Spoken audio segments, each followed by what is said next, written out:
itu adalah teori dalam sosiologi yang paling utama untuk melihat bagaimana orang itu makan, bagaimana perilakunya, apa yang mendasari orang kemudian memutuskan untuk memakan sesuatu. Itu semuanya kalau di sosiologi kita bahas dengan dua teori, yaitu teori nilai dan juga teori perilaku sosial. Nilai dan teori ini nggak bisa terpisahkan, karena keduanya itu ada di dalam perubahan sosial atau social change ya. Social change masyarakat yang kemudian nanti menjadi bagian yang terakumulasi dan menjadi sesuatu yang diwariskan kepada generasi penerus selanjutnya. Maka di dalam pembahasan kita malam ini, selain saya ingin menyampaikan tentang perilaku secara umum, bagaimana how people eating, how people can measurement tentang bahan-bahan yang mereka makan, bagaimana kemudian nilai-nilai sosial itu menjadi sesuatu yang terpatri, yang khas ada di dalam di dalam masyarakat. Itu yang kemudian Anda lihat di dalam kerangka besar yang namanya perubahan sosial. Nanti kalau ditanya misalnya ada tugasnya ya, buatlah kebiasaan makan masyarakat berdasarkan misalnya dari mana dia berasal ya, seperti hari ini saya ada di salah satu desa di Banjarnegara. Saya ingin melihat bagaimana mereka bertahan dengan pertanian subsisten ya, yang kemudian di sini semua kebanyakan rata-rata petani kentang dan bawang. Tapi mereka nggak makan kentangnya gitu. Gitu ya. Loh, gimana? Padahal ketahanan pangan yang paling utama, pangan lokal mereka yang paling utama kan harusnya ada yang ada di sekitar mereka ya. Tapi kemudian petani nggak makan apa yang mereka hasilkan. Petani melakukan konsumsi di tengah arus modernisasi ini ternyata dengan hal-hal yang instan. Karena mereka nggak punya kesempatan juga untuk makan makanan yang kemudian setiap hari bisa dengan hangat disajikan di rumah seperti Anda misalnya. Bisa GoFood, bisa Grab ya, bisa dimasakin oleh ibu di rumah. Tapi kemudian ini berkaitan juga ternyata dengan perubahan perilaku petani yang kemudian memilih untuk yang namanya sumber daya yang sudah dihasilkan itu adalah untuk ekonomi mereka, untuk pendapatan. Jadi hasil yang didapat tidak untuk dikonsumsi tapi untuk dijual untuk memenuhi kebutuhan makan. Jadi itu berbeda ya. Jadi nggak setiap orang yang tinggal di tempat X gitu ya, di tempat yang notabene banyak sekali kekayaan alamnya gitu ya, dari pangan gitu ya, dari orang yang tinggal di wilayah yang kemudian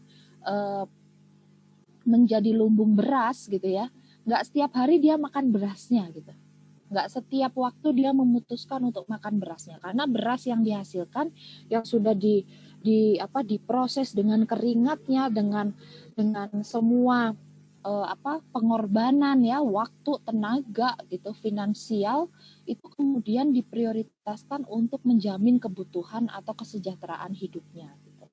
Jadi makanan ini menjadi kemudian konsumsi masyarakat untuk makan gitu ya, itu kemudian menjadi hal yang tidak lebih penting daripada mereka bertahan hidup untuk, nah ini dalam penelitian saya ya, kalau petani laki-laki di sini itu merokoknya itu nonstop. Jadi orang daripada makan nasi tahu tempe dengan sayur itu kan udah bergizi ya, itu kemudian mereka lebih mengupayakan bagaimana mereka bisa membeli rokok hari ini untuk amunisi bekerja ke depan.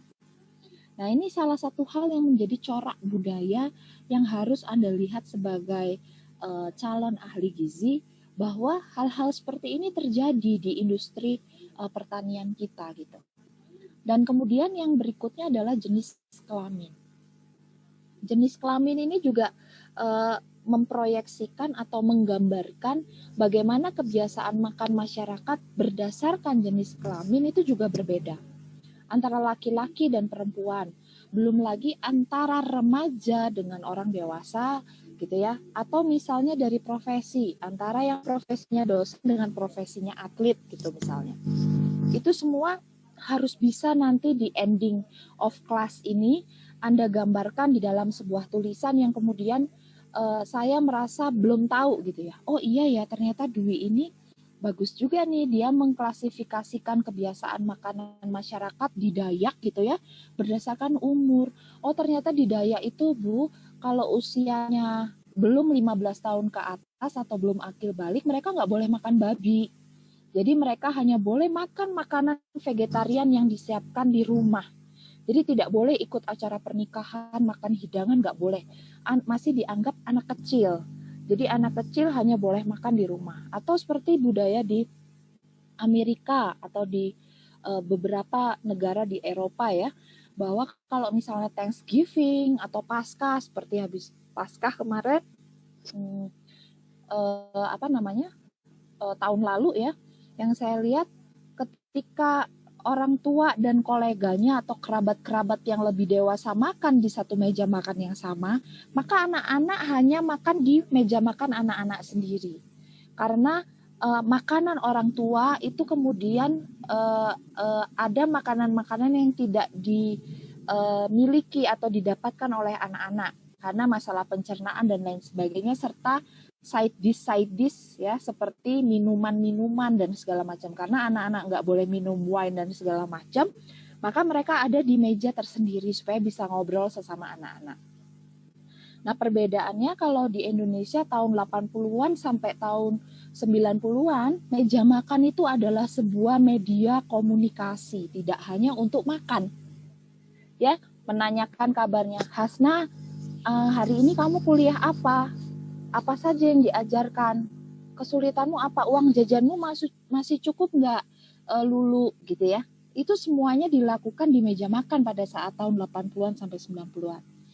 Saya nggak tahu dengan keluarga Indonesia sekarang gitu ya. Nanti Anda bisa lihat-lihat di Google atau di hasil-hasil penelitian yang lain, bagaimana perilaku makan itu kemudian dipengaruhi oleh apa media pada saat makan itu yang kemudian mempengaruhi orang per orang di dalam sebuah rumah tangga. Kenapa Bu rumah tangga? Unit analisis untuk mengukur kekurangan dan kelebihan gizi itu adalah rumah tangga. Jadi kalau di ilmu sosial, kalau di sosiologi bukan individu, tapi rumah tangga. Oke boleh, kalau individu kita ngelihat langsung remaja, boleh. Tapi misalnya remaja ini kan pasti dipengaruhi oleh karakter di dalam keluarga, nuclear family atau keluarga inti. Jadi pastinya ada kaitannya nanti Anda melihat, kalau mau menganalisis, melihat bagaimana bentuk keluarganya. Apa kerja bapaknya sehingga si remaja ini makannya begitu. Berapa umur bapak ibunya atau berapa umurnya si anak ini kok sampai dia cara makannya atau perilaku makannya begitu. Apa jenis kelaminnya dia kok sampai dia makannya begitu. Jadi beberapa indikator untuk menunjukkan kebiasaan makan seseorang di dalam basis atau unit analisis masyarakat itu ada, Anda bisa ukur dari individu. Itu yang pertama.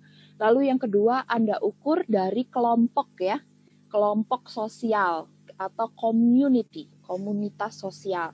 Kelompok sosial ini bisa Anda kategorisasi dari yang Anda lihat di slide ini ya. Bisa dari kelompok profesi, bisa dari kelompok umur, kelompok jenis kelamin, dan juga kelompok suku atau ras.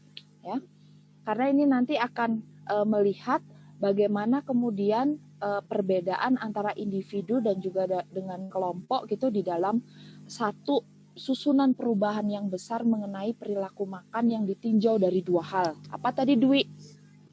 Yaitu nilai sosial dan perilaku sosial. Oke, kita masuk ke slide yang kedua. Itu tadi slide 34 ya. Nah, ini coba saya pengen dengar suaranya Sarah nih.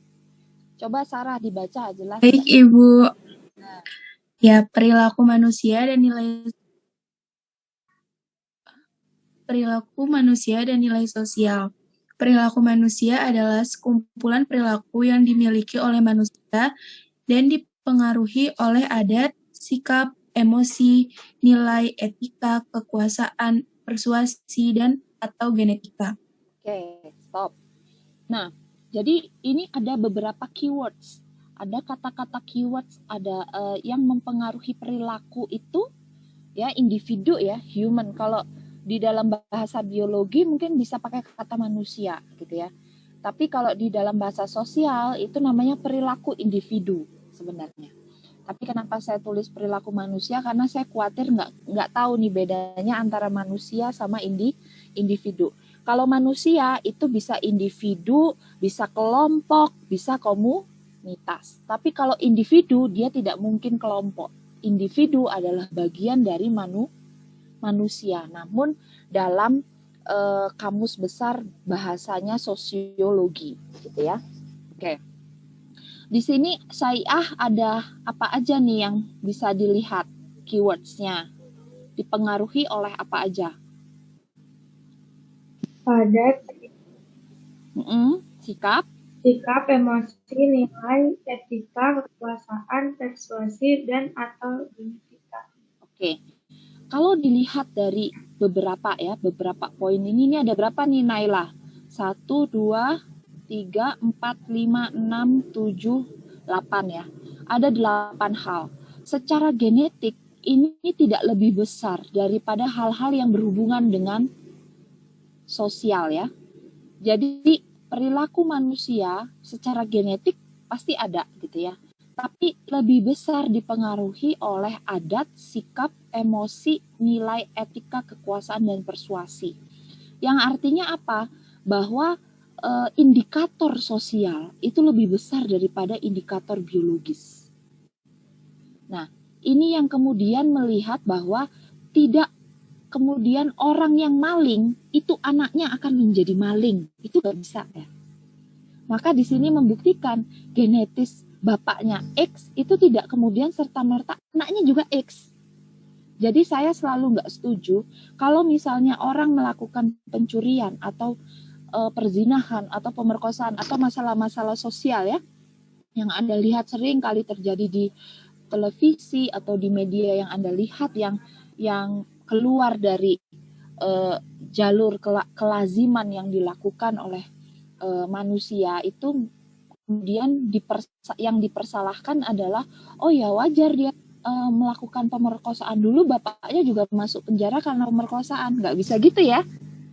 Jadi nggak ada oh ya wajar dia jadi dokter, kan bapaknya keluarganya juga dokter. Nggak ada.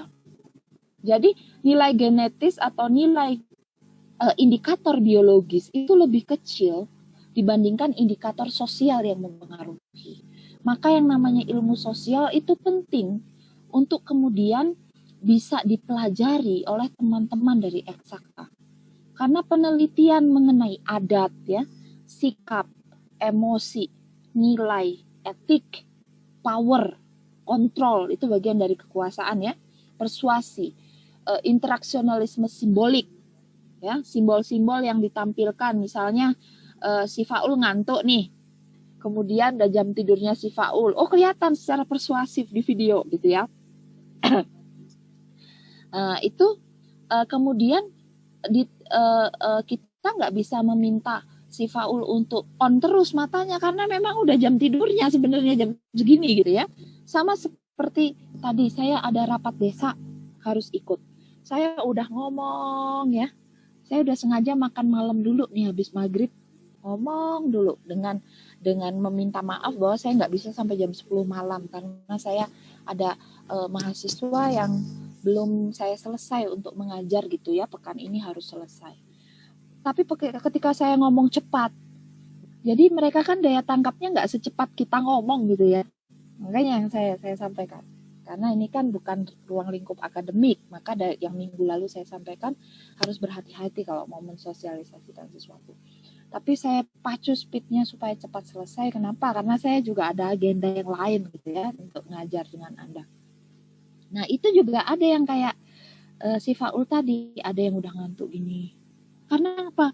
Bukan jam mereka tidur ternyata. Biasanya mereka jam segitu itu mendengarkan wayangan. Wayangan kan pelan suaranya ya. Nah, pelan kan, pelan, melantun. Nah, sedangkan saya kayak presiden ngomong, bapak, nanti besok kita akan begini, ini akan begini. Otomatis ngantuk, redup semua tuh bapak-bapaknya ya.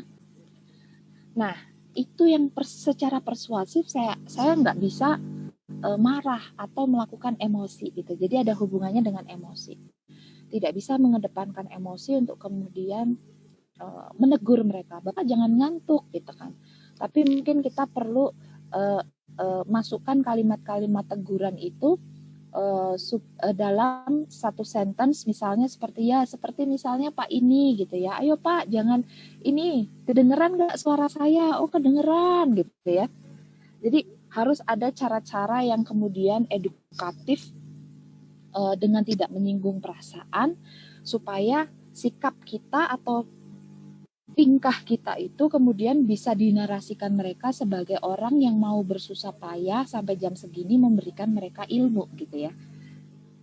Jadi supaya tidak mubazir waktunya. Nah, itu yang kemudian ingin saya sampaikan. Jangan semua hal disangkut pautkan gitu ya, karena perilaku anaknya pintar, karena bapaknya pintar. Istilah-istilah itu sebenarnya salah ya. Bolehlah itu untuk hal-hal yang kemudian dibanggakan gitu ya, membanggakan. Tapi kalau hal-halnya kurang membanggakan atau tidak, apa kita harus seperti itu gitu ya? Kayak misalnya ada kalimat Gempi jangan kebanyakan TikTok nanti kayak ibunya gitu ya, bikin video tidak baik gitu ya dan segala macam. Nggak boleh seperti itu, karena belum tentu anak sama dengan ibunya, tergantung bagaimana adat dan adab yang dia pelajari gitu ya. Karena kan keluarga nggak cuma ibu dan ayah saja, tapi ada kakek, ada nenek ya. Kemudian ada keluarga yang tidak inti lainnya, ada kakak kita dan segala macam. Itu semua akan mempengaruhi kita, sangat mempengaruhi kita. Nah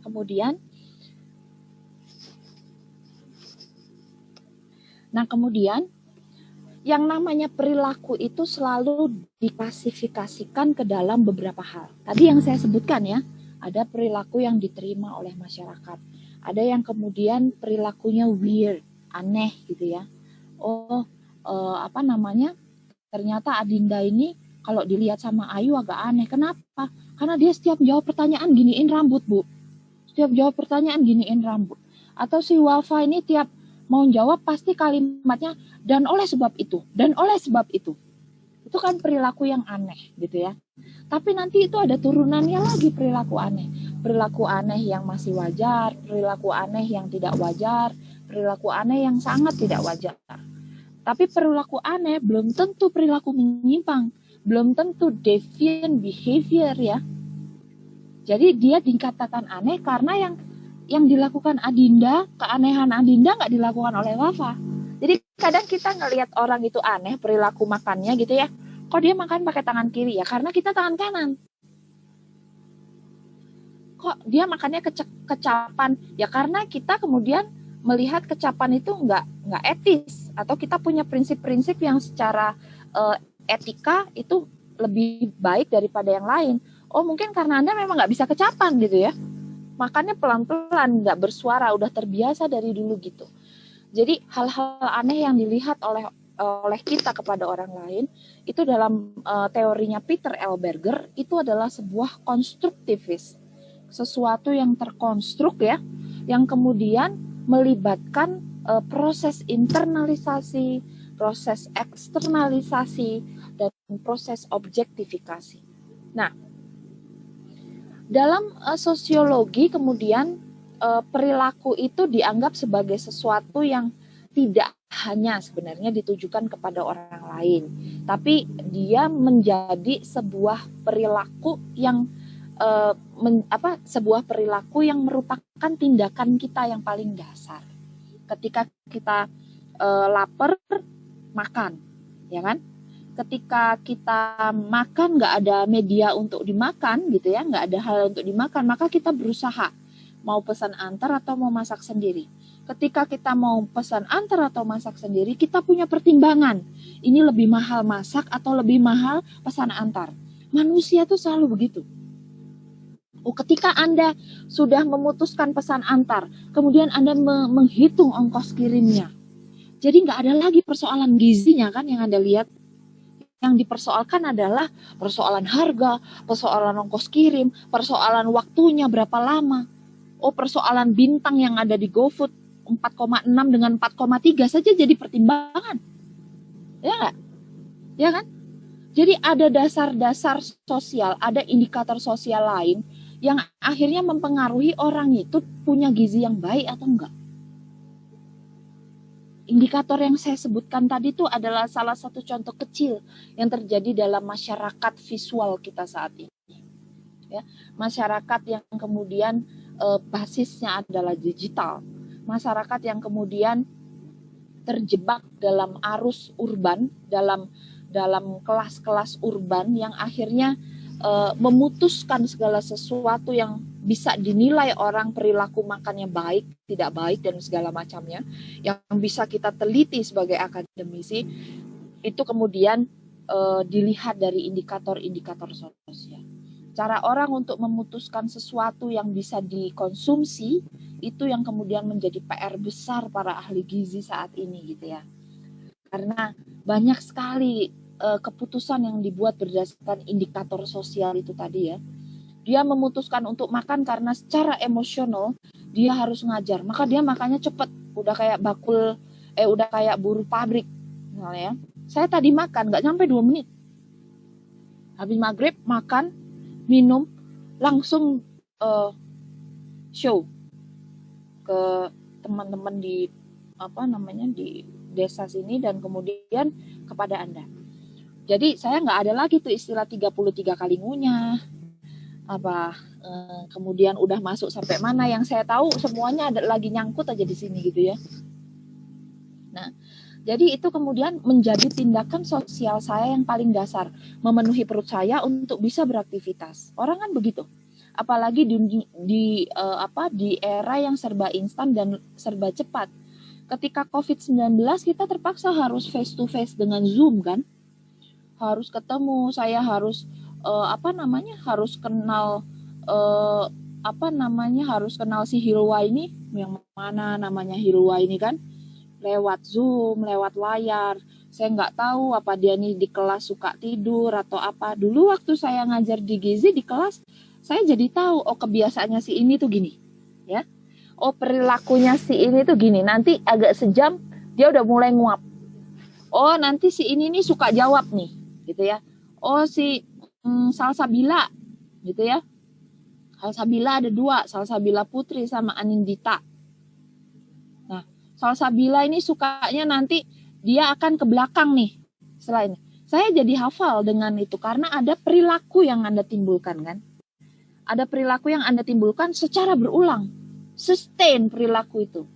Tapi kalau perilakunya tidak berulang, maka Anda akan sulit untuk menentukan manusia ini masuk dalam klasifikasi yang mana.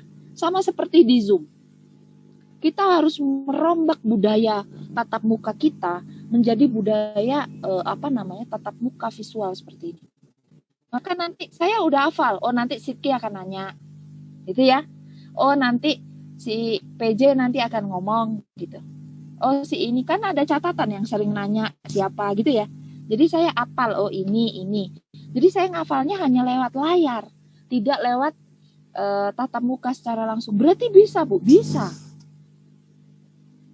Cuman memang tindakan yang dia lakukan tidak bisa 100% kita klasifikasi, tidak bisa kita 100% bilang bahwa ini adalah tindakan yang baik, tindakan yang tidak baik dan segala macam.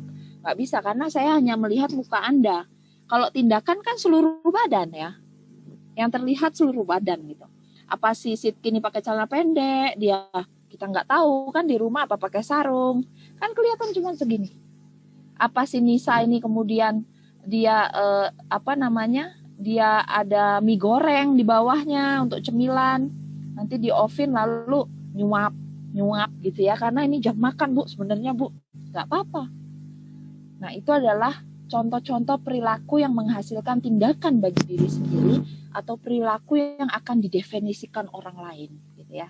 Nah itu penting untuk kita pelajari pada perkuliahan hari ini. Nah kemudian saya mengacu kepada teorinya Woods tentang nilai sosial. atau social value. Social value itu penting sekali untuk kita untuk kita pahami bahwa banyak sekali nilai-nilai yang ada di dalam masyarakat itu dianggap good value atau bad value gitu ya. Jadi secara umum atau secara general masyarakat di seluruh dunia ini pasti akan membagi value ini ke dalam sebuah kategorisasi. Jadi kita nih selalu mengkategorikan nilai ini baik atau tidak. Sama seperti Anda masuk kuliah ini ya. Nilai ini kemudian ketika secara sistem di dalam sebuah sistem sosial, nilai ini muncul dengan berbagai macam bentuk. Bad value-nya adalah kekerasan simbolik. Anda kuliah dipatok dengan nilai A, B, C, D, E. Itu adalah bentuk kekerasan. Cuman Anda nggak sadar. Karena yang meneliti adalah orang sosial. Ya. Gimana Bu itu kekerasan? Nanti Anda ngomong lagi ke dosen. Kata Bu Adil, ini saya dikasih nilai B, ini kekerasan simbolik. Bukan Anda dapat nilai berapa yang kekerasan simbolik. Tapi Anda sudah punya paradigma di sini. Bahwa yang namanya kuliah itu adalah kontestasi Anda satu sama lain untuk mendapatkan nilai A sampai E. Gitu ya. Jadi paradigma berpikirnya itu adalah mendapat nilai. Ilmu belakangan. Nah, itu adalah bentuk kekerasan simbolik yang menurut Bourdieu itu kemudian dihasilkan dari bagaimana sistem ini dipercayai oleh manusia. Yang namanya orang memiliki bad value itu ketika nilai-nilai yang ditetapkan di dalam sebuah sistem pendidikan ternyata dia dapatnya C sampai E, itu jelek. Dapat C sampai E bisa loh jadi pejabat sekarang. Yang dapat C sampai E itu banyak yang sekarang jadi konglomerat. Yang dapat C sampai E itu banyak sekarang yang punya perusahaan IT. Ya kan? Oh, yang dapat A sampai B misalnya, itu sekarang menjadi tenaga kerja di bank, tenaga kerja di ini. Berarti secara kasarnya, oh dia buruh masih. Karena dia dipekerjakan oleh sebuah sistem pekerjaan tertentu yang mengacu harus nurut kepada sistem perusahaan tertentu untuk 9 to 6 atau 9 to 3 dia bekerja sekian jam dan digaji. Itu buruh. Sama seperti saya buruh pendidikan karena nggak punya kampus. Saya bekerja di kampus, namanya buruh. Jadi kalau Anda May Day tanggal 1 Mei ya, hari buruh, itu termasuk kita juga, bukan hanya buruh di industri barang gitu ya. Tapi semua buruh-buruh di Indonesia adalah orang-orang yang digaji dalam satu kurun waktu tertentu yang kemudian diberi tunjangan pada saat akhir periode dia produktif gitu ya, dan kemudian dia mengacu atau harus komit dengan aturan yang ada pada pemilik modal. Nah, bad value-nya itu bahwa kekerasan simbolik juga bisa dilakukan pada dari ibu ke anak, dari ayah ke anak. Kalau anak belum bisa melakukan kekerasan simbolik kepada orang tua, karena kekerasan simbolik itu hanya bisa dilakukan oleh yang punya kekuasaan kepada yang tidak punya kekuasaan. Anda nggak punya kekuasaan apa-apa masuk ke Poltekkes, kan Anda meminta ilmu, ya kan? Nggak punya Anda kekuasaan apa-apa. Yang Anda lakukan adalah menaati segala peraturan di tempat Anda studi. Kalau enggak ya out, you cari kampus lain. Ya. Nah, anak tidak bisa melakukan itu ke orang tua karena anak masih di bawah kendali orang tua.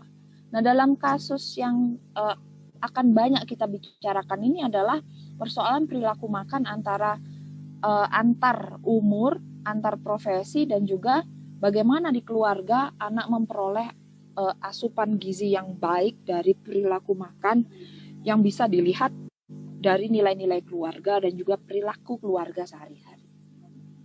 Nah, itu yang kemudian mendefinisikan ya, menurut Woods ini sebenarnya banyak definisi nilai sosial yang lain, coba nanti Anda lihat ya.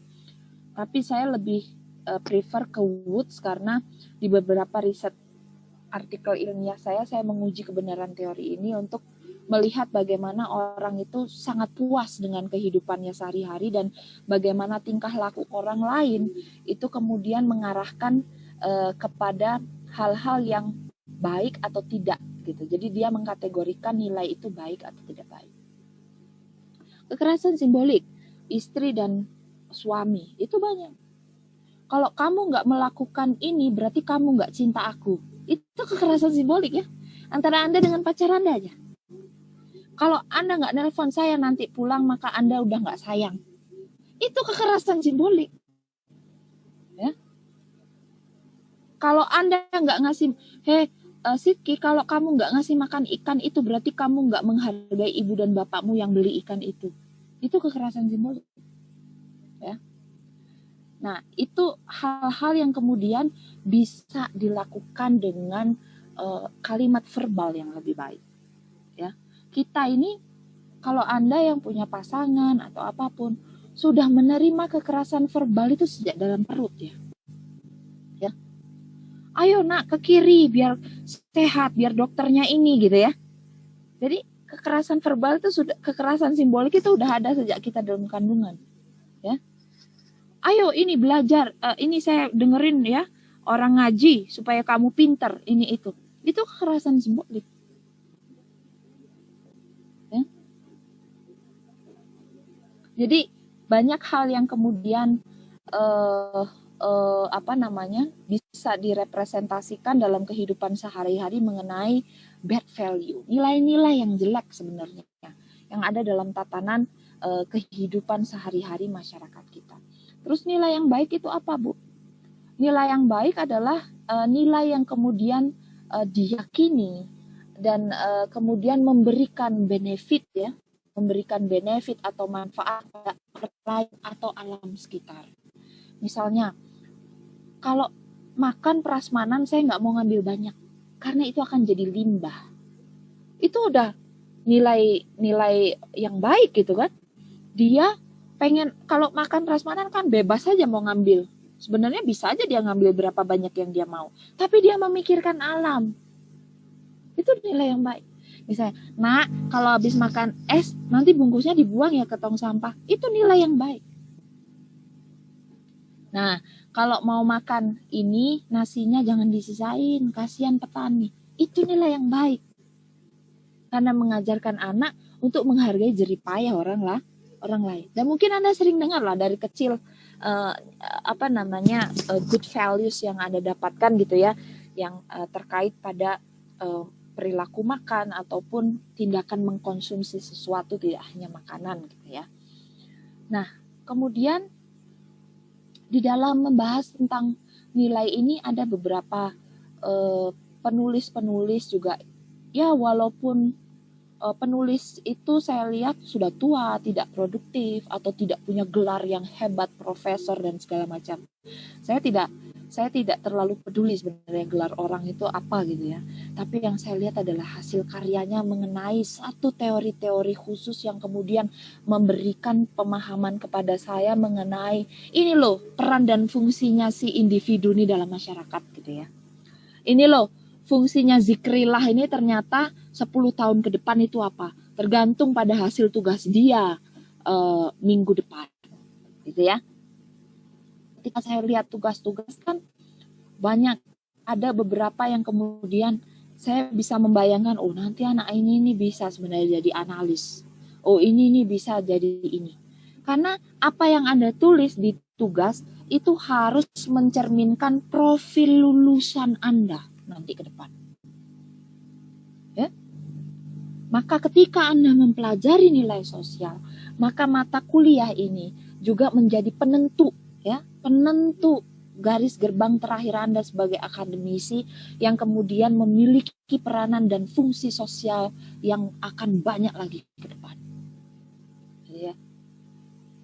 Saya bisa melakukan riset sekaligus ngajar, sekaligus nguji skripsi, sidang proposal tadi, dan juga banyak hal. Makanya kadang-kadang saya lupa kalau ada jadwal ngajar ya.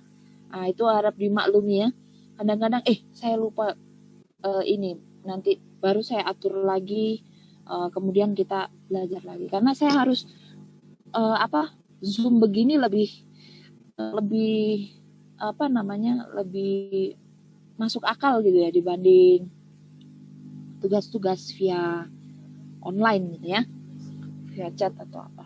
Nah, nanti Anda akan memiliki peran dan fungsi di dalam masyarakat. Maka jangan sampai Anda lupakan nilai-nilai sosial yang Anda anut untuk kemudian mewujudkan harapan sesuai dengan peranan Anda.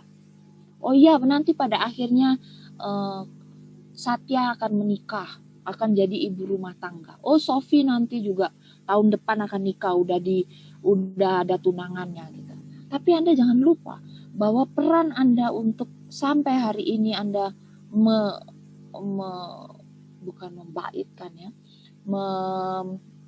mengorbankan diri Anda untuk menempuh pendidikan, bahwa peranan Anda ini kemudian harus sesuai dengan nilai sosial yang Anda miliki. Nah, saya pelan-pelan sedang memberikan Anda bagaimana Anda menjadi nanti bernilai, ya, memiliki branding image ke depan sebagai seorang pakar gizi gitu, yang memahami bahwa nilai dan perilaku sosial itu sangat penting untuk Anda bisa kemudian mengukur kemampuan gizi dan bergizi seseorang gitu. Nah, itu yang kemudian bisa saya sampaikan dalam kesempatan ini. Nah, ini adalah hal-hal yang bisa Anda baca nanti ya. Apa sih ciri-ciri nilai sosial? Ini saya rangkum dari beberapa buku sebenarnya. Tadi ada social construction ya, ada konstruksi sosialnya Berger yang saya sampaikan, Peter L. Berger, itu dicari dari apa yang saya sampaikan ya dari mulut saya ini pada kesempatan Zoom, nanti dicari Bu Peter L. Berger itu apa ya. Jadi Anda jangan nunggu bahan dari saya, tapi apa yang saya sampaikan gitu ya, kemudian apa yang menjadi pedoman kita ya betul dari PPT. Tapi kemudian Anda harus eksplor kembali, konstruksi sosial itu apa sih? Konstruksi masyarakat itu apa? Kalau kita tidak berinteraksi seperti ini, maka kita tidak akan menghasilkan sebuah bangunan ilmu. Ya. Makanya kenapa ngajar itu harus di kelas. Kenapa? Karena yang namanya interaksi itu tidak hadir dari setengah badan. Yang namanya interaksi itu harus kita pelajari bahwa ada gestur yang harus kita artikan gitu ya. Ada simbol-simbol tubuh yang harus kita pahami bahwa si A ini, Hafizul ini misalnya lagi serius gitu ya. Oh, A ini, si Diva ini kemudian lagi serius ngeliatin saya atau background saya misalnya. Nah, kalau ini kita nggak bisa melihat karena interaksi kita adalah interaksi dunia maya. Antara dunia fakta dengan dunia maya itu berbeda jauh ya. Tapi dengan kondisi seperti ini, maka kita akan menimbulkan konstruksi sosial baru, di mana kita akan ciptakan bersama-sama yang namanya bangunan sosial ilmiah melalui dunia maya. Maka Anda harus rajin-rajin lihat YouTube orang, ya, YouTube yang bisa mensupport pengetahuan Anda mengenai nilai sosial. Coba klik di YouTube. Nilai sosial itu apa sih? Jadi cara belajar baru seperti itu.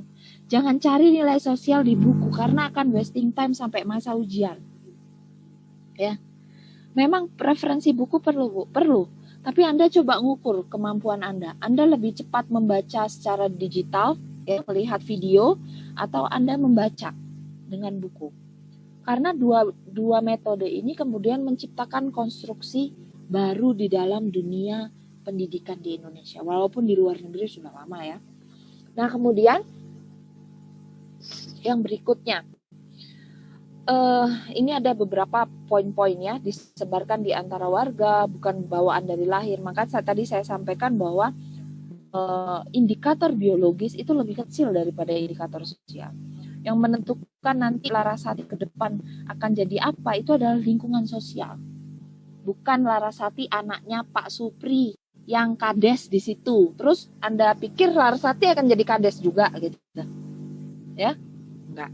Itu kamu di mana sih Larasati, kok ada Bang Bet gitu, lucu banget sih. Kamu asrama? Di kamar saya, Bu. Oh, itu di kamar? Iya. Bang bed gitu ya? Kok lucu sih? Ingat zaman saya dulu asrama ya. Jadi ada yang tidur di atas dan di bawah. Kemudian yang namanya nilai itu pasti terbentuk karena proses interaksi dan karena proses sosialisasi. Sosialisasi itu adalah proses belajar. Proses belajar apa, Bu? Proses belajar primer dan sekunder. Proses belajar yang paling awal itu adalah proses belajar dari keluarga, ialah primer. Namanya sosialisasi primer dan sosialisasi sekunder. Sekunder itu adalah sosialisasi yang kemudian Anda dapatkan ketika Anda sudah mengcombine proses belajar Anda dengan orang-orang di luar keluarga. Ialah di SD, di TK, di playgroup ya, dengan tetangga Anda udah bisa untuk bersosialisasi. Itu combine socialization namanya, atau sosialisasi sekunder. Nah, kemudian bagian dari nilai sosial itu merupakan bagian dari usaha kita untuk memenuhi kebutuhan sosial. Nah, ketika ada basic need, sudah pasti ada kepuasan.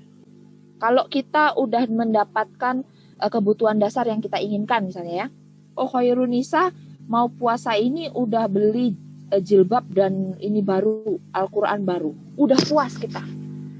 Karena dua hal ini akan membawa saya lebih serius, Bu, nanti puasa gitu ya. Misalnya, Anda udah puas gitu karena udah dapet yang Anda mau. Nah, basic need every single person is different gitu. Walaupun kita sama-sama muslim, tapi kebutuhan dasar kita untuk menempuh atau mengarungi bulan Ramadan itu berbeda-beda. Ya. Ada yang sudah sibuk mempersiapkan diri di rumah itu dengan menumpuk bahan makanan untuk buka puasa minggu pertama. Ada yang udah sibuk untuk merancang buka bareng siapa. Ada yang sudah sibuk untuk menghatamkan hafalan Quran. Ada yang sudah sibuk macam-macam. Jadi basic need setiap orang beda-beda. Tapi kalau di dalam ilmu sosial yang namanya basic need ya, yang bukan dalam ukuran kepuasan sosial, basic need-nya tuh sandang, pangan, papan. Indikatornya 3 ini. Ya. Jadi hal-hal yang berkaitan dengan religiosity, berkaitan dengan faith, dengan keyakinan, ya, dengan kepercayaan, itu menimbulkan kepuasan tersendiri yang menghadirkan perilaku sosial yang bisa kita kategorikan perilaku yang baik atau tidak baik. Jadi indikatornya ada 2, baik atau tidak baik. Karena value tadi menurut Woods ada 2. Nah, kemudian heterogenitas kebudayaan, karena masyarakat kita majemuk dari Sabang sampai Merauke ya. Jadi kita merupakan satu negara yang memiliki ciri nilai sosial yang bervariasi karena kemajemukan kita sendiri. Beda dengan Amerika. Negara Amerika itu dibangun oleh imigran. Dia nggak punya penduduk nggak punya penduduk asli ya. Nggak punya penduduk asli karena semuanya pendatang. Jadi kalau Amerika kan dia menganut azas kebebasan ya, beda dengan Prancis atau Eropa pada umumnya ya. Berbeda juga dengan Indonesia. Jadi ada model kebudayaan yang terbentuk karena berdasarkan siapa sih people-nya nih, siapa masyarakat yang membentuk kebudayaan. Jadi kebudayaan tuh bukan muncul di buku pendidikan kebudayaan ya, atau buku-buku SMA Anda atau SMP Anda. Kebudayaan tuh muncul karena hasil olah rasa, karsa, sehingga tercipta yang namanya sebuah budaya atau budaya. Kalau dalam bahasa Sanskertanya budaya. Ya. Nah, itu yang kemudian membuat banyak sekali varian kebudayaan yang ada di Indonesia. Itu bisa Anda baca di PPT saya yang pertama dulu yang sekitar 70 slide itu ya. Kalau nggak punya minta ke PJ. Kalau PJ nggak punya baru minta ke saya ya. Nah, kemudian dapat mempengaruhi pengembangan diri gitu ya, secara sosial maksudnya. Jadi apa yang ada di diri kita itu kadang tidak tereksplor ya pada masa kuliah. Karena interaksi kita adalah interaksi terbatas kalau kuliah. Hanya dengan teman, hanya dengan dosen. Tapi kita terjun ke masyarakat, maka banyak potensi diri kita nih sebenarnya yang bisa tergali. Nah, bagaimana si Azizah ini mengeksplor dirinya? Adalah dengan memperhatikan setiap perkuliahan yang diberikan oleh dosen supaya dia ngerti gue ini nanti ke depan arahnya ini mau kemana gitu ya. Jadi ketika hari ini Anda berusaha memahami diri Anda siapa, nah nanti pada saat Anda di masyarakat sudah praktek. Nah, cuman mahasiswa suka kelamaan paham dirinya. Udah masa 3 tahun mau selesai nggak paham-paham juga dirinya siapa. Ya kan? Ketika Anda akademisi, 2 hal yang harus Anda lakukan. Berpikir deduktif atau induktif. Anda mau berpikir dari masalah yang Anda pahami, atau Anda berpikir dari teori yang Anda pelajari. Saya suka Bu teori tentang perilaku sosial ini. Saya mau jadi ahli gizi yang paham tentang perilaku sosial masyarakat di perkotaan. Berarti Anda udah mulai ngerti tuh Anda mau jadi apa nanti ke depan. Mulai dari teori dulu. Atau mulai dari masalah. Bu, masalahnya di Jakarta itu adalah arus urbanisasi. Ini. Berarti Anda udah ngerti masalahnya apa. Itulah yang saya lihat dari tugas. Ya. Itulah yang saya lihat dari penyampaian Anda waktu Zoom. Oh, Dinang belum pernah nanya nih. Misalnya Vini belum pernah nanya nih.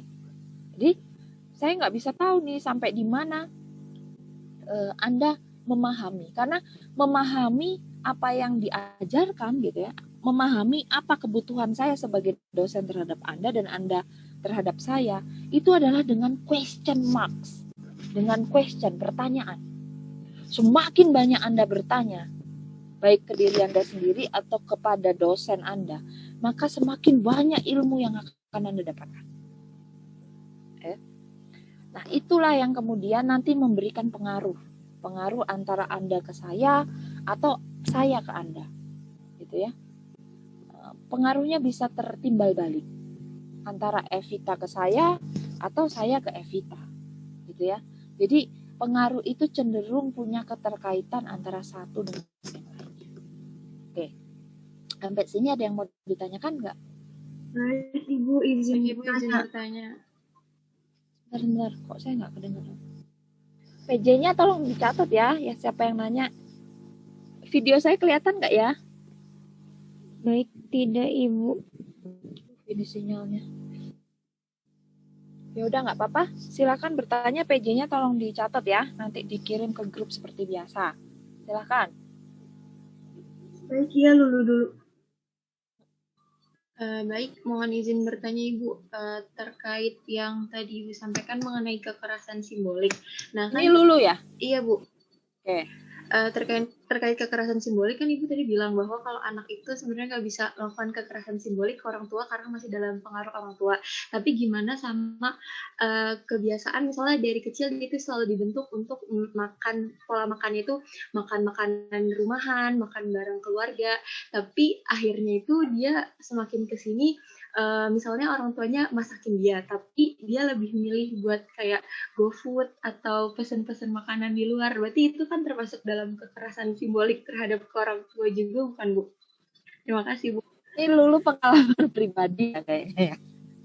Jadi ibunya di rumah masak sayur bening, tahu tempe, tapi dia bosen. Dia akhirnya pesen GoFood. Gitu loh. Kurang lebih begitu Bu. Jadi kalau kekerasan simbolik itu ya,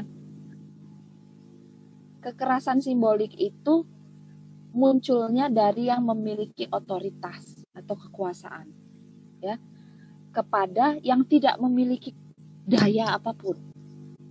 Jadi anak melakukan tindakan gitu ya, tindakan lebih memilih makanan GoFood dibandingkan dengan makanan yang disajikan di rumah, itu bukan kekerasan simbolik, tapi adalah aksi. Ya. Jadi aksi atau tindakan pemberontakan, melakukan pemberontakan, tapi tahapannya berbeda-beda. Kalau pemberontakan kan ada yang tipikal pemberontakan dalam gerakan sosial, di sosiologi itu berbeda-beda. Tapi kalau di keluarga sama seperti negara memberikan aturan dilarang merokok di mall misalnya ya. Tapi kan masih banyak pemilik usaha yang kemudian memperbolehkan orang-orang merokok di mall, dan orang-orang juga kemudian pendatang pasti melakukan itu.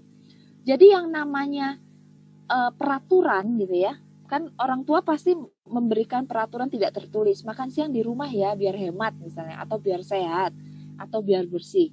Entah apa alasannya makan gitu ya, makan yang dimasak di rumah itu adalah food source pertama kali gitu ya, yang bisa kita capai tanpa harus bersusah payah. Nah, aturan itu memang selalu akan ada pelanggaran-pelanggaran yang dilakukan. Tapi itu bukan kekerasan. Yang justru melakukan kekerasan adalah orang tua.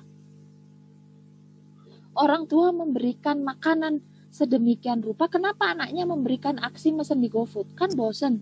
Kok nggak ngerti orang tuanya? Karena orang tua terbiasa menyisihkan waktunya untuk kemudian menjadi ibu, apalagi ya, yang masak di rumah itu ibu misalnya gitu. Dia terbiasa menjadi pusat center of excellence ya dalam keluarga.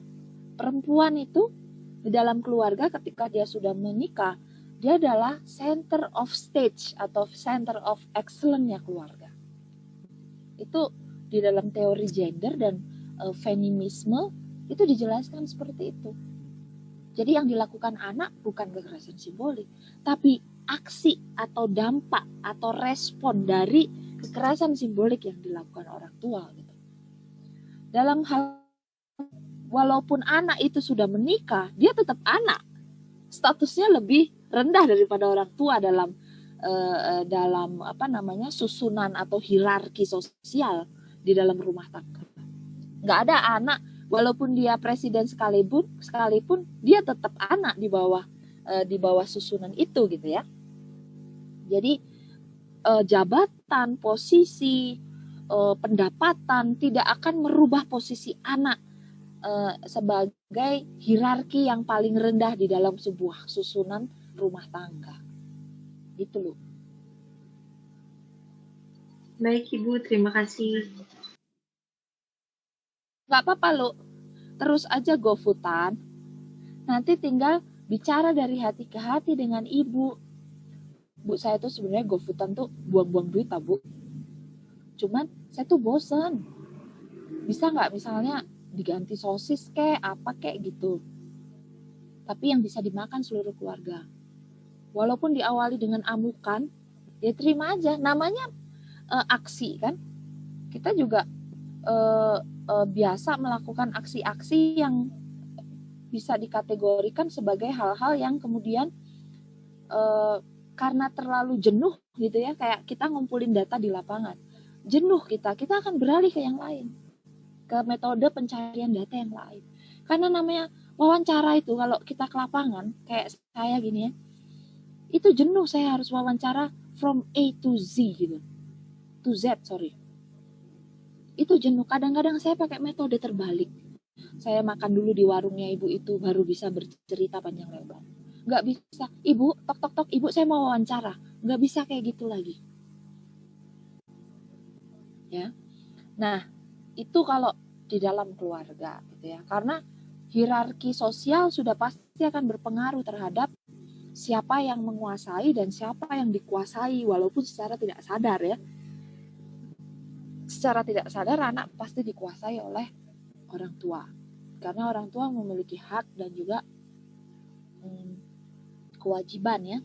Mereka merasa memiliki kewajiban untuk menyediakan sumber makanan di rumah gitu, terutama ibu. Kalau bapak mungkin agak 50-50 ya.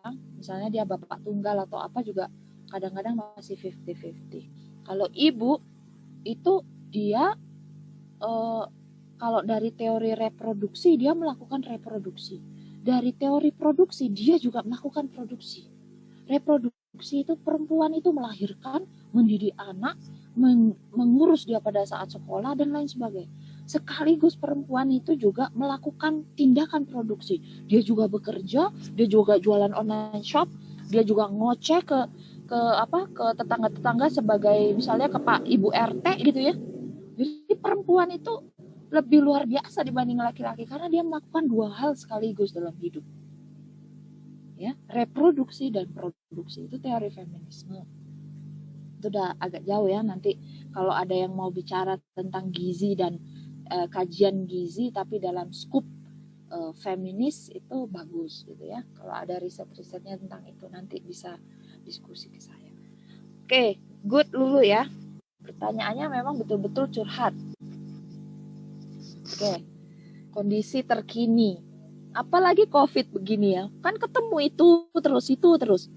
Suami saya juga kadang-kadang bingung, tapi karena saya lebih banyak di lapangan daripada ketemu keluarga, maka mereka bebas-bebas aja tuh ya.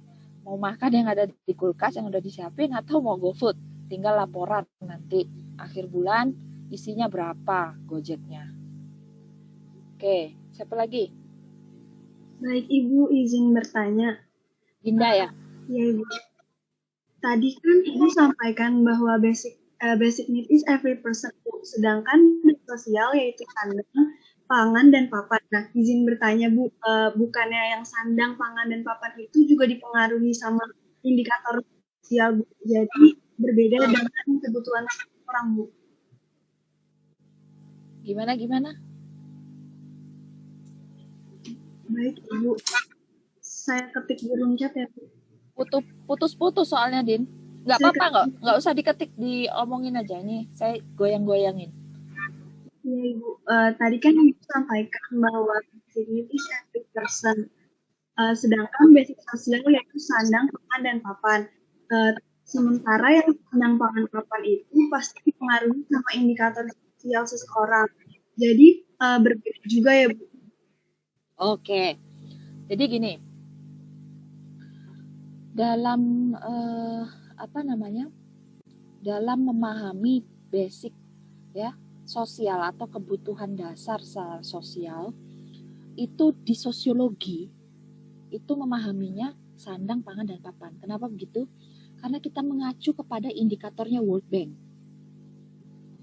Ya, jadi kalau Anda lihat hasil-hasil risetnya World Bank yang sekarang dikutip atau diacu oleh semua kementerian, bahwa yang namanya kesejahteraan welfare state ya, dan kemudian kemakmuran masyarakat itu hanya dilihat dari 3 indikator.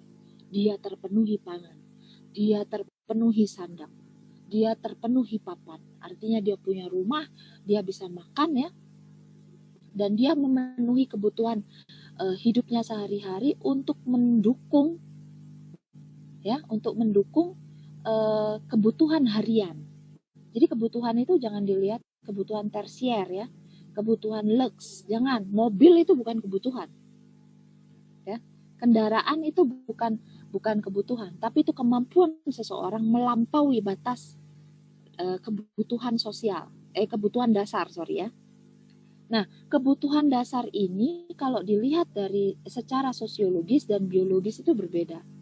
Kalau secara sosiologis, dia memenuhi kebutuhan dasarnya ini dengan cara melihat bagaimana nilai dan perilaku, misalnya gitu ya. Dia mendapatkan rumah. Bagaimana dia bisa mendapatkan rumah?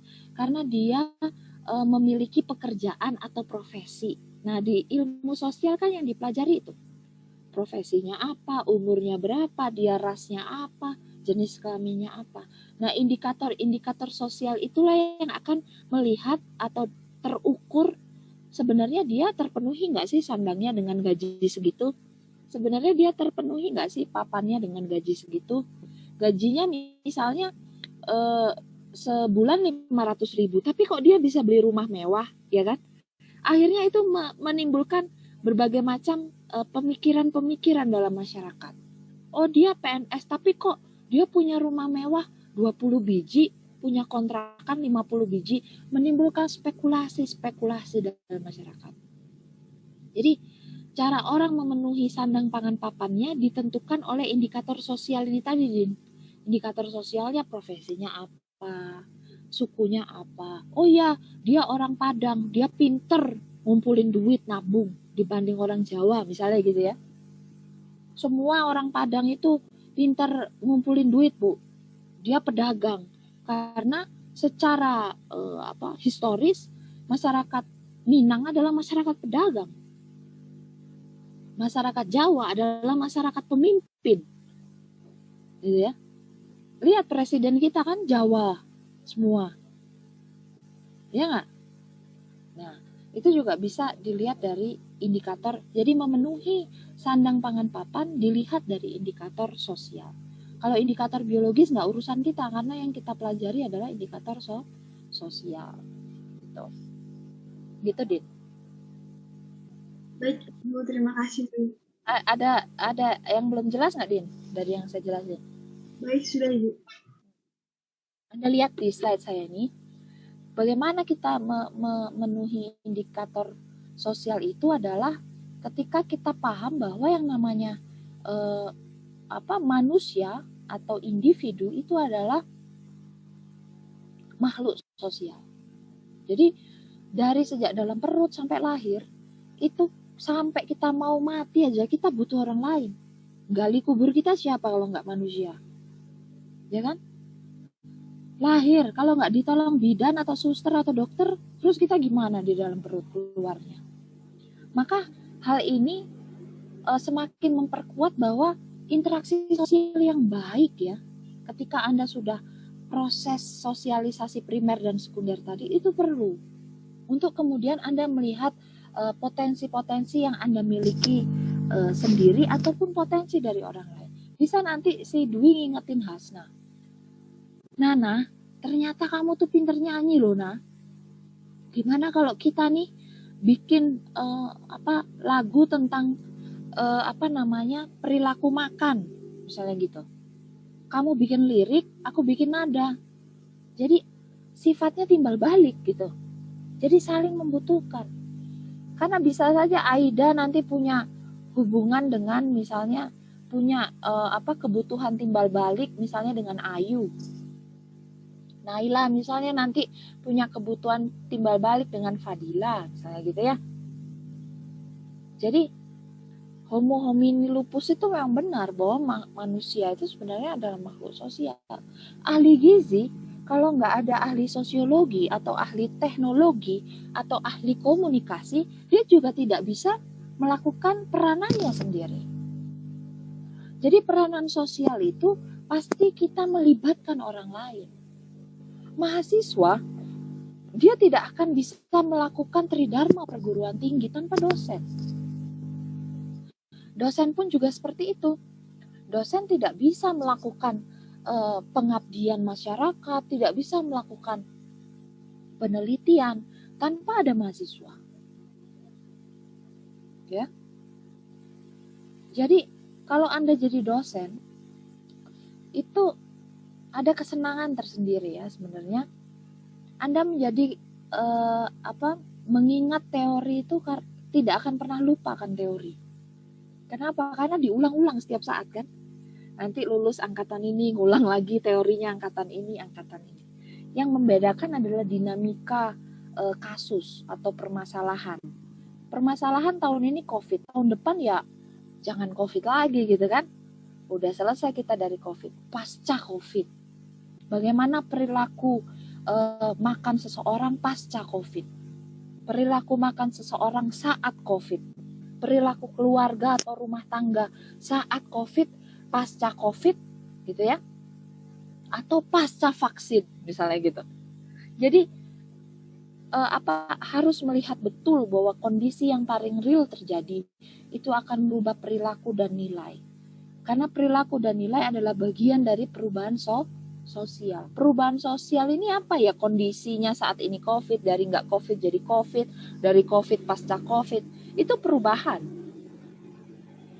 Ya, yang harus Anda lihat secara dalam kacamata gizi bahwa ada hal-hal yang perlu untuk disorot. Ada potensi-potensi dalam bidang gizi untuk melihat bagaimana orang berperilaku makan sebelum, saat, dan pasca COVID. Gitu. Nah, itu adalah hal-hal yang kemudian bisa saya sampaikan tentang perilaku sosialnya. Nah, ada beberapa juga aspek-aspek eksternal yang membuat orang terjebak di dalam sebuah perilaku sosial yang baik atau tidak. Nah, saya mengacu kepada faktor-faktor sebenarnya yang membentuk perilaku sosial seseorang, gitu ya. Ada beberapa proses atau kategorisasi, lebih tepatnya bukan proses, yang disampaikan oleh Baron dan Brian tentang perilaku dan karakteristik ya dari seseorang. Kemudian ada proses kognitif, kemudian ada faktor lingkungan, dan juga ada latar budaya, gitu ya. Budaya seperti yang dalam beberapa contoh-contoh tadi sudah saya sampaikan. Faktor lingkungan itu tidak hanya menyoal tentang alam ya, tapi faktor lingkungan itu artinya di mana Anda tinggal itu merupakan faktor lingkungan yang paling dekat dengan Anda, yang akan membentuk Anda kemudian apakah Anda ini akan memiliki perilaku yang kemudian bisa dipahami sebagian orang atau secara universal itu sudah baik secara etika ya, sudah baik secara sikap, sudah baik secara moral atau yang lain dan lain sebagainya gitu ya. Atau juga lingkungan yang kategorinya alam gitu ya. Misalnya seperti di sini. Orang yang tinggal di daerah dataran tinggi dan dataran rendah itu memiliki perubahan mood yang sedikit berbeda. Kalau yang saya lihat di dataran tinggi gitu ya, atau misalnya di lebih tepatnya atau lebih gampangnya antara di pegunungan sama di daerah pesisir gitu misalnya. Kalau di pesisir untuk memutuskan atau mencapai kata mufakat itu dengan argumentasi dan proses emosional yang agak panjang gitu. Tapi kalau di daerah pegunungan itu saya melihat lebih cooling down ya, lebih terbuka, lebih nggak sepaneng terus, nggak emosian gitu ya. Karena mungkin dipengaruhi juga oleh faktor cuaca gitu ya, faktor alam gitu, kondisi sosiodemografis gitu. Dan saya melihat adanya faktor Gemeinschaft dan Gesellschaft itu yang kemudian berbeda antara orang-orang yang tinggal di pegunungan dan juga yang di daerah pesisir, atau orang-orang yang tinggal di perkotaan seperti Anda misalnya, dan juga yang tinggal di pedesaan. Jadi lingkungan alam itu kemudian memperkenalkan kepada kita gambaran-gambaran dari tindakan seseorang untuk memutuskan sesuatu gitu ya. Udara atau suhu udara itu juga membuat orang sebuah satu kategorisasi yang kemudian membuat orang kemudian tidak gampang untuk terpengaruh oleh orang lain karena kondisi dingin kan. Coba kalau Anda kondisi panas, sumuk gitu ya, sudah pasti Anda pengen cepat selesai, pengen apa, karena gerah dan segala macamnya. Itu juga mempengaruhi gitu. Nah, kemudian ada berbagai perubahan social and culture exchange ya dalam masyarakat, bahwa setiap masyarakat itu pasti Anda itu adalah bagian dari masyarakat, pasti akan mengalami sebuah yang namanya perubahan. Bisa karena perubahan itu bisa sifatnya maju, progresif atau progresif revolusioner. Dia maju tapi kemudian dia merubah gitu ya, merubah tatanan sosial yang ada. Atau dia maju tapi dia tidak menghasilkan atau mempengaruhi siapapun. Gitu ya. Jadi Anda lulus jadi ahli gizi, ya lulus saja, tapi belum kemudian memiliki sesuatu yang bisa merubah sebuah cara hidup masyarakat gitu, atau membuka pandangan masyarakat mengenai bagaimana cara mempertahankan kualitas gizi di satu daerah tertentu gitu ya. Tapi Anda sudah lulus gitu. Nah, maka ada proses yang harus dilalui untuk membuat sebuah perubahan itu bisa berlangsung cepat, berlangsung lambat, atau sedang gitu ya. Artinya tergantung pada manusia sebagai makhluk sosial, sejauh mana dia mampu mengubah perubahan, mampu menghadirkan perubahan-perubahan itu secara cepat atau secara lambat. Kalau perubahannya eksperimental, ya, experience basisnya adalah pengalaman atau eksperimen, maka perubahan itu akan lama gitu ya. Karena kayak Anda mau menghasilkan satu handphone dengan kemutakhiran yang luar biasa, itu kan lama. Ya. Satu inovasi akan digantikan oleh inovasi yang lain. Itu sudah melalui proses eksperimen. Ya. Sudah melalui proses experience, pengalaman. Jadi nggak mungkin kemudian serta-merta berubah, itu nggak mungkin. Ya. Kalau dasarnya adalah experience dan eksperimen. Nah, kemudian Samuel Koenig juga menjelaskan bahwa ada modifikasi-modifikasi yang kemudian terjadi di dalam life pattern, ya, di dalam pola-pola kehidupan manusia. Nah, modifikasi-modifikasi ini bersifat eksternal dan internal, artinya ada hukum sebab akibat yang dihasilkan karena adanya reaksi terhadap satu keputusan atau satu aturan tertentu di dalam keluarga yang kemudian menghasilkan reaksi, sama seperti yang Lulu tadi ya. Reaksinya sih nggak perlu demo ke ibu, cuman akhirnya dia go food diam-diam gitu, karena malas gitu ya. Apa yang udah disajikan di meja makan udah keseringan, apalagi masa COVID serumah mulu. Biasanya kan Anda dari jam 8 pagi udah di Gizi gitu ya. Kemudian udah bersosialisasi dengan yang lain, dengan tukang cilok, tukang batagor, tukang ini, tukang itu, tukang sate, bakso, dan lain sebagainya. Jadi kan nggak kelihatan banget bahwa Anda punya pola hidup yang berbeda dengan orang yang ada di rumah Anda gitu ya. Atau ada yang bawa bekal dan kemudian karena makannya bareng-bareng itu kemudian menunjukkan perilaku yang berbeda. Anda bisa makan kolektif bareng teman-teman di kampus, tapi kok di rumah enggak ya? Kok nggak makan sama keluarganya gitu ya. Nah, itu yang kemudian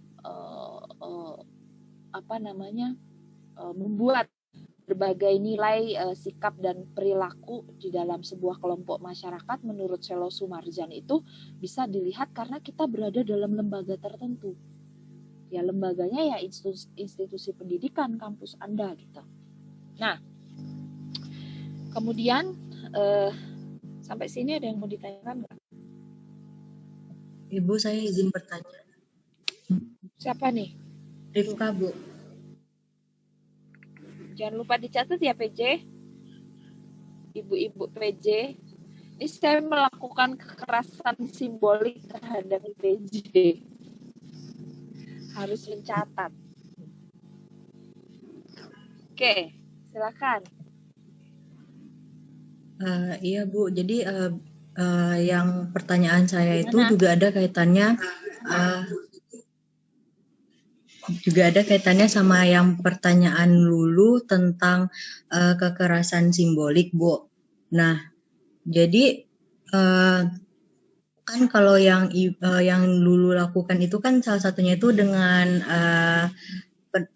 yang Ibu bilang tadi kan, tapi kan seperti yang kita tahu ya Bu, kalau misalnya di Indonesia ini kayak adat dan tradisi itu masih ini Bu, masih kental ya Bu. Jadi nggak jarang kalau misalnya kita melakukan aksi protes kayak gitu, justru sama orang tua itu kan kayak dianggap entah itu dianggap melawan atau dianggap yang gimana gitu loh Bu. Karena kan calon penghuni neraka. Iya, kayak begitu-gitulah Bu. Karena kan yang Pikirin seperti kita pesantren akhirnya. karena kan berdasarkan yang kayak yang sistem sosial kita juga kayak agama, terus sosial adat budaya juga kayak yang masih kental gitu ya Bu. Nah jadi bagaimana cara kita melakukan protes tapi bukan protes yang seperti dianggap melawan atau gimana gitu Bu, mengubah kayak kebiasaan turun-temurun dari keluarga atau gimana gitu Bu, yang sebenarnya itu tuh juga tidak baik dilakukan gitu Bu. Terima kasih Bu. cara protes terhadap orang tua, tapi kita sebagai calon ahli surga gitu ya. Ini pertanyaannya ini ke ustazah ini harusnya. Jadi sebenarnya begini ya, ketika orang tua sudah secara alamiah gitu mendapatkan kontrol ya dari Tuhan dan juga dari lingkungan sosial, karena hubungan ini kan ada vertikal ada horizontal ya, hubungan ke Tuhan dan hubungan ke lingkungan sosial. Maka secara otomatis memang orang tua, saya juga akhirnya memiliki perubahan dalam bertindak ketika punya anak gitu ya. Jadi ketika Anda punya anak, Anda kemudian akan berkaca, oh iya dulu aku begini. Nah sekarang bagaimana anakku supaya nggak gini? Seharusnya ada proses pembelajaran di dalam itu. Nah budaya itu kan sifatnya diwariskan secara turun-menurun, ada yang sadar, ada yang nggak sadar. Misalnya cara menyajikan makanan di meja saja. Ibu Anda mungkin belajar dari ibunya gitu kan. Jadi saya dulu berpikir ibu saya ini melakukan kekerasan terhadap saya. Saya baru paham bahwa itu kekerasan. Itu kan pada saat masuk jurusan sosiologi ya. Sebelumnya kan saya nggak nganggap kekerasan, cuman sebel aja tapi nggak tahu cara ngomongnya gimana. Masa sampai SMA masih dibekelin terus rantangan. Jadi saya berpikir, oh memang mereka melakukan kekerasan simbolik, tapi in good ways gitu ya. Maksudnya untuk kemudian menjaga berbagai hal dari anak yang kemudian diurus sejak lahir gitu ya, atau dilahirkan atau hanya diurus gitu ya, misalnya ada yang anak angkat atau apa, tapi tetap itu dalam pola pengasuhan gitu ya. Jadi dalam teori-teori pola pengasuhan memang kontrol orang tua terhadap anak itu tinggi. Nah lalu bagaimana kita bisa melakukan protes? Protes itu ada dua cara, protes dengan emosi atau proses dengan etika. Jadi protes yang mau Anda lakukan apa dengan emosional, maka Anda bisa memberitahu kepada orang tua Anda bahwa Anda bosan makanan itu, atau proses dengan etika. Etika maksudnya Anda melihat bahwa timingnya pas untuk proses komunikasi atau timingnya tidak pas. Ketika Anda menjadi semakin dewasa, Anda akan bisa melihat mana timing yang pas untuk bisa berkomunikasi dengan orang tua. Misalnya dia baru dapat rezeki banyak, duit 50 juta misalnya. Itu timingnya pas nih untuk ngomongin ini nih kayaknya. Atau ibu kita baru dapat arisan. Wah ini timingnya pas banget. Jadi Anda harus peka ya. Pertama cara komunikasi ya, yang harus disesuaikan dengan cara mereka berkomunikasi ke kita. Kalau misalnya kita menyampaikan itu lewat WA, ya mereka akan tersinggung. Tapi kalau proses komunikasinya misalnya dengan dengan momen-momen tertentu yang kita peka terhadap kondisi mereka ya, kepekaan sosial, empati sosial.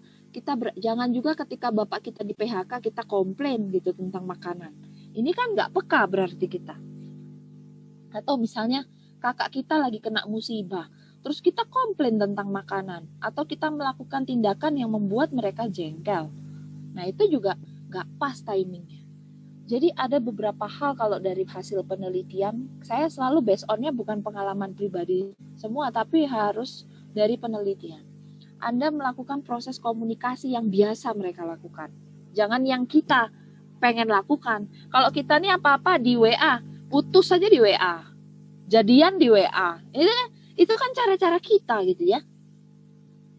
Kita mau komplain akan sesuatu, curhatnya di Facebook, di media sosial, dengan hanya nyantumin foto di Instagram terus bilang ceritaku malam ini, judulnya apa coba?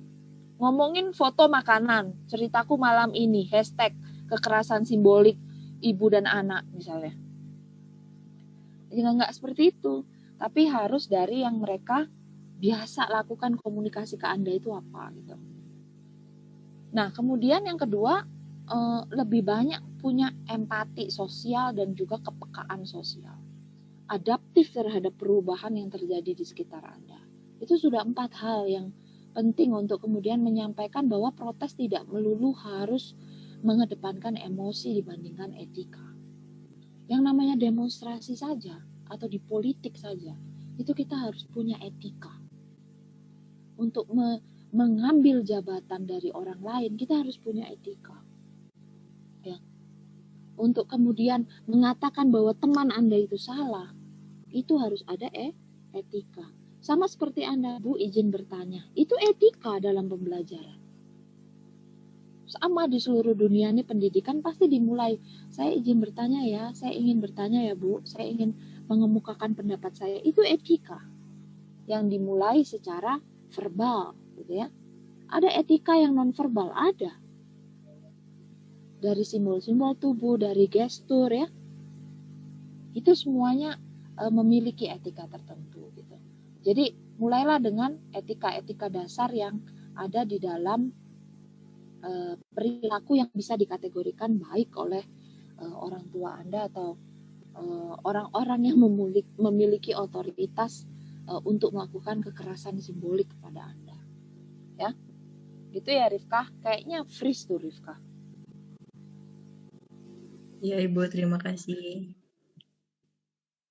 Oke.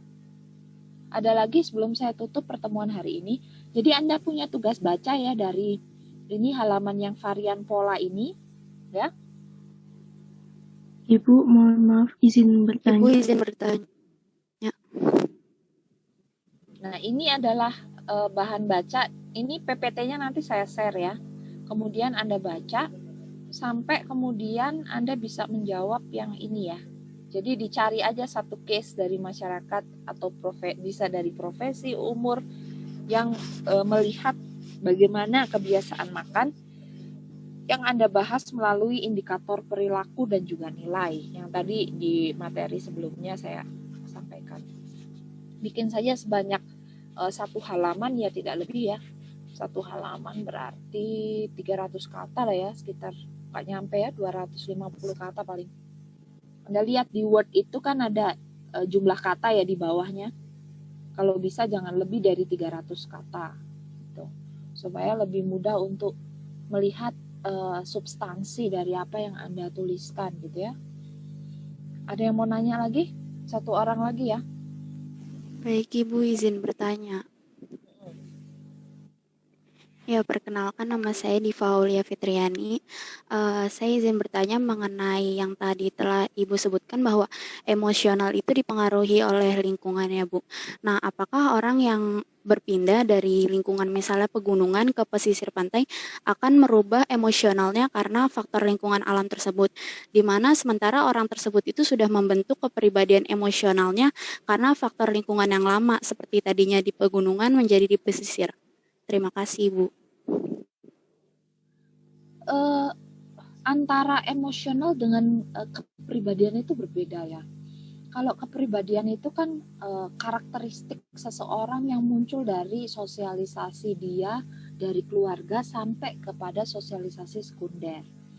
Nah, tapi kalau emosional ini kan sifatnya tiba-tiba. Jadi ketika orang menyatakan sesuatu, maka dia meresponnya tergantung pada kondisi sosialnya pada saat itu gitu.